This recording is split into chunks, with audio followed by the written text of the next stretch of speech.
Parshuram garden સુધી 3 થી 4 કિલોમીટરની યાત્રા નીકળી છે। યાત્રામાં વિશાળ પરશુરામની પ્રતિમા રાખવામાં આવી છે। આ શોભાયાત્રામાં બેગીયોમાં રામ દરબાર, મહાદેવ પરિવાર, ભારત માતા શસ્ત્રશાસ્ત્રની ટીમ જોડાઈ છે તેમજ બાળકો અને મોટા ભગવાનના વેશ ધારણ કરીને શોભાયાત્રામાં જોડાયા છે તથા હનુમાનજી, પાર્વતી માતા, રામ, સીતા, શિવજી જેવા ભગવાનના વેશ સાથે શોભાયાત્રા નીકળી છે। સમસ્ત ગુજરાત બ્રહ્મ સમાજ દ્વારા યાત્રા કઢાઈ છે।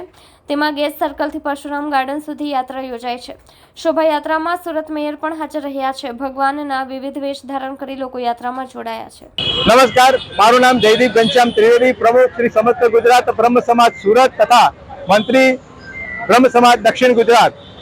આજ રોજ અખાત ત્રીજના શુભ દિવસે ચિરંજીવી ભગવાન શ્રી પરશુરામનો જન્મ મહોત્સવ હોય સુરત શહેરના વિવિધ બ્રાહ્મણ સંગઠનો દ્વારા શહેરમાં ભવ્ય શોભાયાત્રાનું આયોજન કરવામાં આવેલ છે। આ શોભાયાત્રા ગુજરાત ગેસ સર્કલ અડાજણથી આનંદમય રોડથી મહાલક્ષ્મી મંદિરથી ગંગેશ્વર મહાદેવ અને ગંગેશ્વર મહાદેવ થઈને ભગવાન પરશુરામ ધામ એટલે પરશુરામ ગાર્ડન ખાતે પૂર્ણ કરવામાં આવશે। ખૂબ વિવિધ સંખ્યામાં સમાજના લોકો જોડાયા છે અને વિવિધ ઝાંખી પણ કરવામાં આવી છે। શિવ પાર્વતીની ઝાંખી, રામ દરબારની ઝાંખી તથા વિવિધ ભવ્ય રામ ભગવાનની પ્રતિમા, મહાદેવજીની પ્રતિમા, હનુમાનજીની પ્રતિમા આ પણ શોભાયાત્રામાં સાથે છે। સાથે સમાજના બ્રાહ્મણ છે એટલે શસ્ત્ર અને શાસ્ત્ર સાથે હોય તો બાળકોનો લાઠીદાવ, તલવારબાજી પણ સાથે છે અને વેદનો અભ્યાસ કરતા બાળકો પણ સાથે છે।